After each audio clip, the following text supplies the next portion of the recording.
Alors c'est parti pour les mises en place de ce moteur AV10 sur ma mobilette. Du coup, avant tout, déjà on peut voir qu'au niveau du stator, il n'est pas du tout mis en place comme il faut.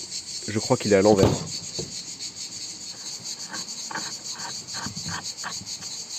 Donc je le visse à fond, je desserre d'un quart de tour, je le bloque. Je viens mettre le contre-écrou en tension et avec ma clé du 17, très bien, je viens de les emboîter. Le fait de ne l'avoir pas emboîté totalement, d'avoir dévissé d'un quart de tour, fait qu'à la main, je peux le dévisser. Sinon, je me retrouverai bloqué en fond de filetage, quasiment impossible à dévisser.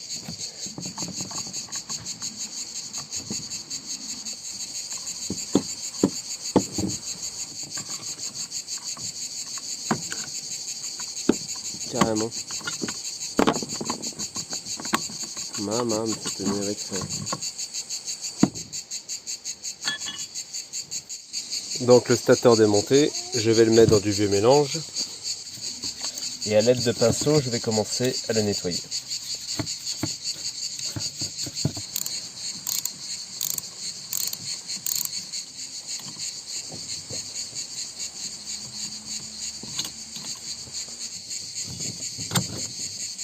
Donc depuis son dernier remontage que j'avais fait il y a quelques années, je vois que j'ai pas roulé avec.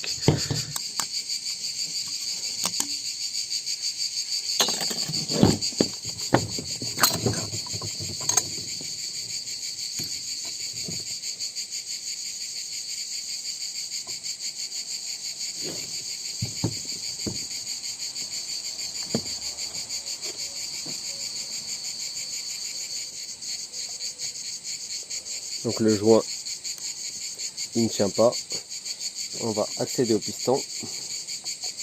Donc une bonne chose, je suis sur des circlips en W.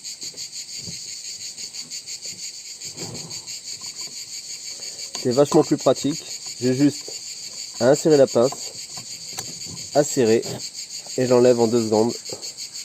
Contrairement aux circlips en G.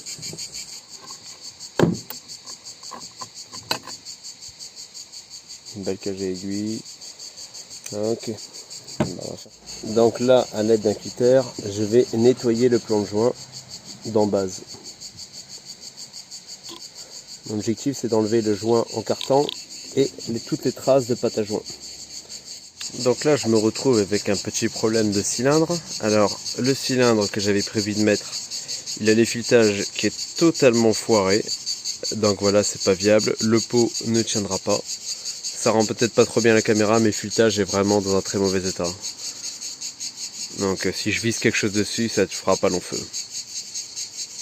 J'ai un autre cylindre dans mon stock que voici. Alors là, on n'est pas sur de l'origine parce qu'il n'y a pas de marquage, contrairement à celui-ci où il y a tous les marquages d'origine. Donc là, on est sur un type origine et à l'intérieur, je constate que j'ai un petit peu de Nicasil qui est sauté. Voilà, on le voit là. Ici, on voit le Nicasil qui a sauté. Donc il va falloir que je retouche ça à la Dremel. De plus, tous les bords sont saillants. Il va falloir aussi que je retouche à la Dremel pour qu'il n'accroche pas le piston.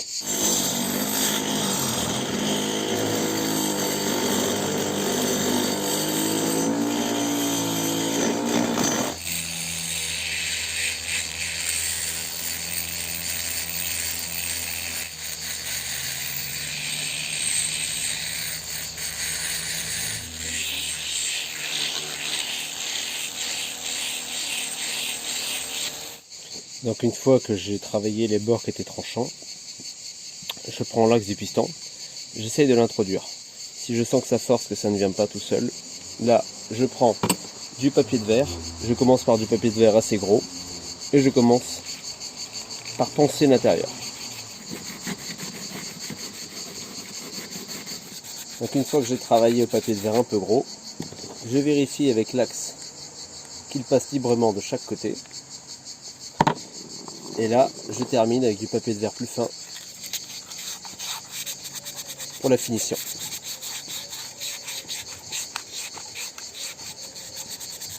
Maintenant que j'ai nettoyé les pièces au Karcher, maintenant je vais tester le piston. Là, l'objectif, c'est qu'il coulisse à l'intérieur. il coulisse. Maintenant il ne faut pas que le jeu soit trop important. Donc je me sers d'un jeu de cale et je vérifie. Donc je décide de tester le jeu cylindre piston. Voici une cale de 0,05. Donc elle rentre dedans sans problème. Et juste au-dessus j'ai une cale de 0,10. Et là je ne parviens pas à rentrer. Donc là le jeu cylindre piston est bon. Allez hop, dans le four. Le minimum 140, je peux pas faire moins. Et c'est parti. Très bien. Donc là il est à point.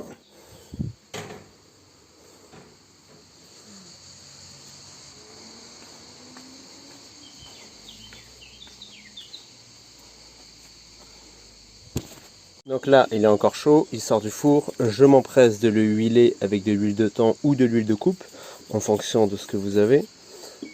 Si vous n'avez pas d'huile de coupe, l'huile de thon fait bien l'affaire. Et ensuite, c'est parti. Donc j'ai mis à vitesse au minimum.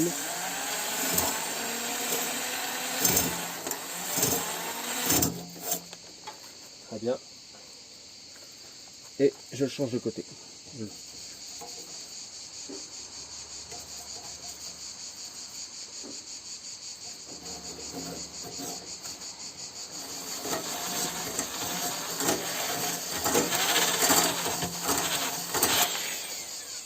Et voilà. Donc là on voit bien les petites stries qui ont été faites grâce au rodoir, qu'on appelle aussi le haut noir.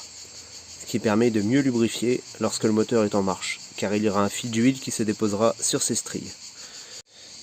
Donc j'ai laissé refroidir le moteur, le temps de prendre un petit goûter. Maintenant je vais pouvoir prendre le jeu à la coupe, moteur froid. Donc je mets en place le piston. Froid. Donc je mets en place un segment.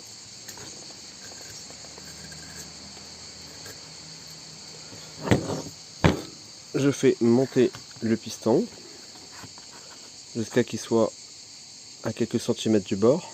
Donc là il est environ 1 à 2 cm du bord. Et là avec un jeu de cale, je vais pouvoir prendre le jeu à la coupe. Donc là j'ai une cale de 0,30. Donc je suis dedans. Donc 0,30 c'est la limite. Voilà, donc elle passe gras. Et malheureusement j'ai pas d'autres segments plus étroits. Donc le minimum ce serait 0,15 sur un moteur type origine comme ça, et le maximum en général c'est 0,30, il faut éviter de passer au dessus. Donc je pourrais rouler avec, mais j'aurais un peu moins de performance que si j'avais des segments un peu plus serrés au niveau du jeu à la coupe. Donc là 0,30, je suis à la limite haute avant que le segment soit totalement foutu. Donc là j'ai légèrement retravaillé les arêtes haut et bas de ce côté là. Et on voit que d'origine c'est beaucoup plus saillant, beaucoup plus pointu. Donc du côté droit je ne les ai pas encore retravaillés.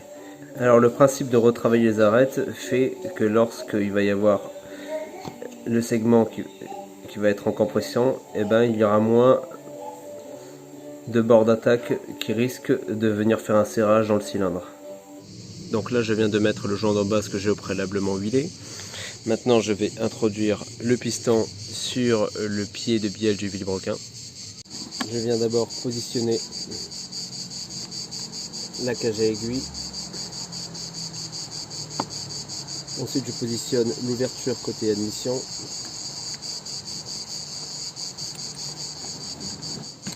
Je prends mes circlips, donc là en l'occurrence c'est des circlips en W, beaucoup plus simple à utiliser. J'ai juste à venir exercer une pression et il se ferme tout seul. Je le mets en position. Voilà. Donc là je vérifie que j'ai les segments avec leur ouverture bien en face des petits ergots.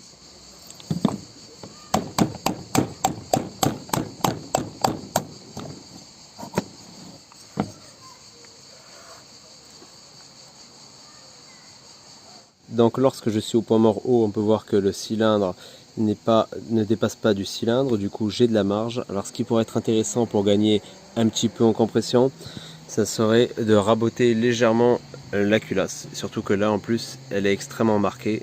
Donc je vais essayer de refaire le plan de joint. Et si j'ai suffisamment de papier de verre, continuer jusqu'à que ça rabote un petit peu. Voilà, donc là je viens de resurfacer. Donc avec les papiers de verre que j'avais, Il y a des marques que j'ai pas pu travailler, elles sont bien trop profondes, sinon ça me prendrait un temps phénoménal.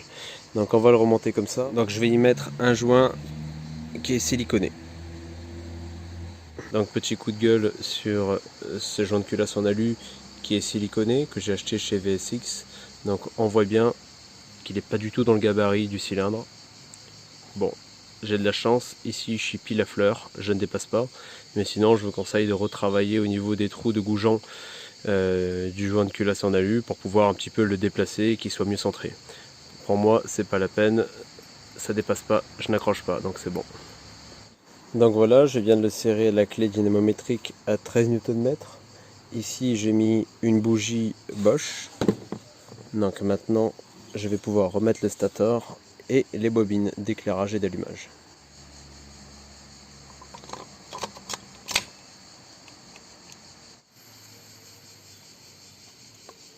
Donc là la bobine jaune elle sert d'éclairage parce que je ne suis pas relié directement au rupteur. Donc à chaque fois qu'il y a le volant magnétique qui passe, ça fournit en énergie et ça va directement par ici.